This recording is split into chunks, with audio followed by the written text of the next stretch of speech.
नमस्कार। आज हम आप लोगों को बताएंगे कि अगर प्रेगनेंसी रुक गई और प्रेगनेंसी के बाद रुकने के बाद ब्लीडिंग हो रही है तो ये एक डेंजर साइन होता है। तो घबराने की भी बात होती है, लेकिन बहुत बार ब्लीडिंग होने के बाद भी सब चीजें ठीक भी होती है, तो आपको पैनिक नहीं होना है। हाँ, ये वार्निंग साइन है तो इसका आपको ध्यान से आपको डॉक्टर को दिखाना है। अगर मान लीजिए कि अर्ली प्रेगनेंसी में ब्लीडिंग हो रहा है तो बहुत बार से ब्लीडिंग होता है जब जो एम्ब्रियो है इम्प्लांट होता है तो कुछ एक दो बूंद ब्लीडिंग होती है, जो एक सामान्य है और इसमें कोई ऐसा डरने की बात नहीं होती। लेकिन कैसे पता चलेगा?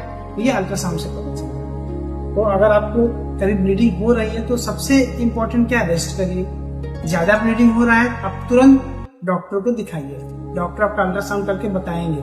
अर्ली जो प्रेगनेंसी फेल्योर होता है या मिसकैरेज होता है तो इसमें भी ब्लीडिंग ही होता है, तो हम लोग अल्ट्रासाउंड करके समझते हैं। कभी कभी एकदम अर्ली स्टेज होता है तो उसमें कभी हार्मोन्स का टेस्ट करके सीरम बीटा ईसीजी करा के भी हम लोग समझते हैं कुछ उस ब्लड के पैरामीटर से कि ये ठीक है कि नहीं ठीक है। लेकिन अगर 28 सप्ताह के बाद, अगर 28 सप्ताह मतलब लगभग 7 महीने के बाद अगर ब्लीडिंग होती है तो उसको बोलते हैं APH, antepartum haemorrhage. Antepartum haemorrhage एक डेंजर साइन होता है और यह प्लेसेंटा नीचे होने से हो सकता है या कभी कभी एब्रप्सियो प्लेसेंटा, उसको बोलते हैं प्लेसेंटा प्रीविया।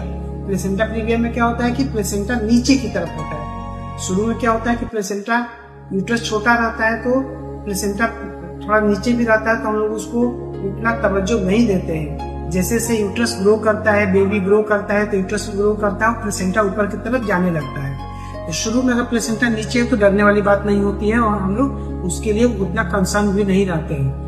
लेकिन अगर 28 वीक्स के बाद भी प्लेसेंटा नीचे ही होता है तो हम लोग उसको प्लेसेंटा प्रीविया बोलते हैं। प्लेसेंटा प्रीविया में क्या होता है कि फिर हम लोग आपको बताते हैं कि आप ज्यादा जर्की मूवमेंट न करें, झटके से न उठें, थोड़ा रेस्ट करें, सामान्य से ज्यादा रेस्ट करें, क्योंकि उसमें ब्लीडिंग होने का डर होता है। ब्लीडिंग होता है तो मैटरनल ब्लड भी निकलता है और फीटल ब्लड भी निकलता है, तो इसके कारण बच्चे को भी नुकसान होने का डर रहता है, माँ का भी हीमोग्लोबिन कम होने का रहता है कि हीमोग्लोबिन कम हो जाएगा, एनीमिया हो जाएगा, और समय से पहले डिलीवरी होने का भी डर रहता है। तो प्लेसेंटा प्रीविया रहता है, वो भी इसमें होता है कि इंटीरियर आगे की तरफ प्लेसेंटा है या पीछे की तरफ है।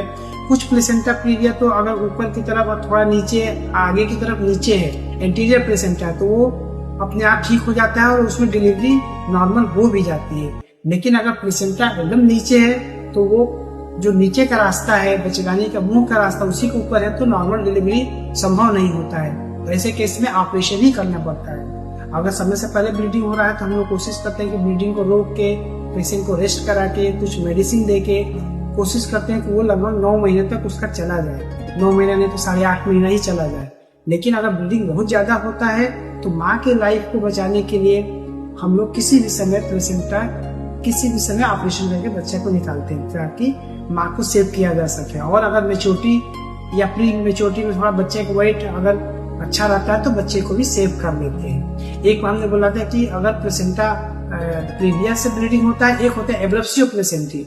ये दोनों में हालांकि डिफरेंस आपको समझने की बात नहीं है, लेकिन फिर भी अगर दर्द हो रहा है, ब्लीडिंग हो रहा है तो इसको एब्रप्सियो प्लेसेंटी बोलते हैं। इसमें और जल्दी बेबी को निकालना रहता है, क्योंकि क्या होता है कि प्लेसेंटा और बच्चे के बीच में एक ब्लड का थक्का जम जाता है। प्लेसेंटा से बच्चे को ब्लड मिलता है और अगर उसके बीच में कोई ब्लड का थक्का जम गया तो बच्चे को ब्लड सप्लाई बंद हो जाता है और तुरंत अगर बच्चे को हम लोग बाहर नहीं निकालते हैं तो पेट के अंदर ही बच्चे को दिक्कत होने की डर होती है, कभी कभी डेथ होने की भी डर रहती है। तो कभी भी अगर आपका ब्लीडिंग हो रहा है, दर्द हो रहा है, तुरंत आपको डॉक्टर के पास जाना है और जितना आप रेस्ट के मोड में जाए, मतलब बिना जर्की मूवमेंट करते स्ट्रेचर पे धीरे धीरे जाए ताकि जर्क ना लगे। और कभी भी प्लेसेंटा प्रीविया जैसे नॉर्मल डिलीवरी संभव नहीं हो पाता है तो आपको कभी भी ऐसी जगह नहीं जाना है जहाँ पे ऑपरेशन की सुविधा न हो। हमेशा टर्सरी केयर सेंटर पे या डिस्ट्रिक्ट हॉस्पिटल में जहाँ पे ऑपरेशन की सुविधा हो। अगर ब्लीडिंग हो रहा है, 7 महीने के ऊपर की प्रेगनेंसी है, तो आपको किसी भी ऐसे हॉस्पिटल में नहीं जाना है कि जहाँ पे ऑपरेशन की सुविधा न हो। तुरंत वैसी जगह जाइए जहाँ पे सब सुविधा उपलब्ध हो।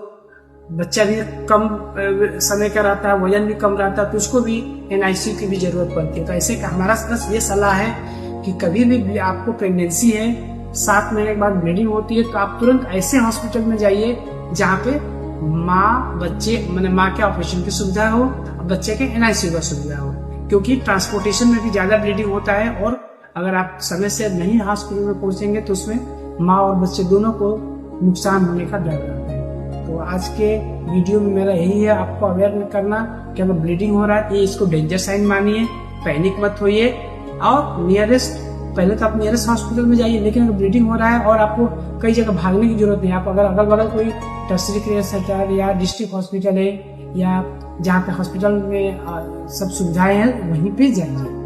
धन्यवाद।